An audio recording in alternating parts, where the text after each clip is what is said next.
Викендов градоначалникот на Кочани Николчо Илиев имаше работна средба со заменик градоначалничката на општина Пештера од Бугарија и со градоначалникот на хрватскиот град Лудбрек.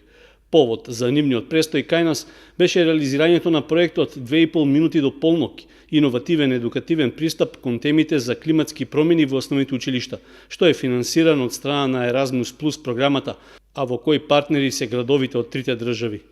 За време на средбата стана збор за реализацијата на проектот што треба да помогне за подобрување на знаењата и вештините на наставниците и учениците од основните училишта за подобро да ја разберат климатската наука, како и за потребата од примена на обновливи извори на енергија. Исто така се разговараше и за можностите за користење на бугарските и хрватските искуства во пристапот до европските финансиски фондови. Од двајцата гости беше јасно и гласно потенцирано дека стојат на располагање да ни помогнат со сите нивни искуства што ги имат стекнато во патот за користење на европските фондови, се со цел да ние не ги повтараме грешките кои тие ги направат, односно да дојдеме што е можно на поедноставен, побрз начин до средствата кои ни стојат на располагање од европските фондови. Заменик градоначалничката на бугарската општина Пештера и градоначалникот на Лудбрек упатија благодарност за љубезниот прием и истакнаа и очекуваат започнатата соработка меѓу трите града да се прошири на економски план.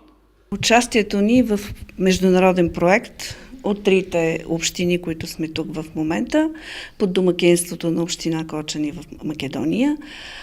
Това е причината за нашето посещение тук, но с особено задоволство участвах в тази среща под домакинството на господин кмета.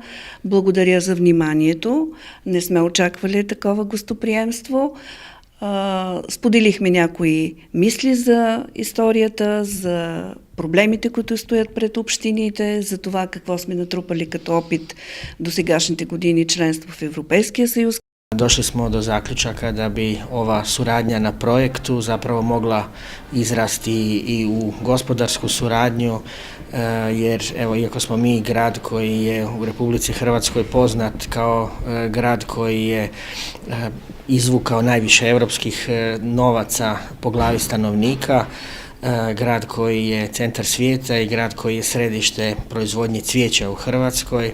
Mislim da je upravo to cvijeće jedan način na koji bi se mogli naši gradovi dodatno spojiti, pobratimiti i unaprijediti dobru suradnju koju smo evo započeli na ovom projektu sa našim mladima, sa učenicima škola. Инаку, проектот за климатските промени, во кој како партнери од македонска страна се вклучени и комуналното предпријатие Водовод и основното училиште Крсте Петков Мисирков од Оризари, ќе се реализира во период од 24 месеци, а вкупниот буџет изнесува 135.000 евра.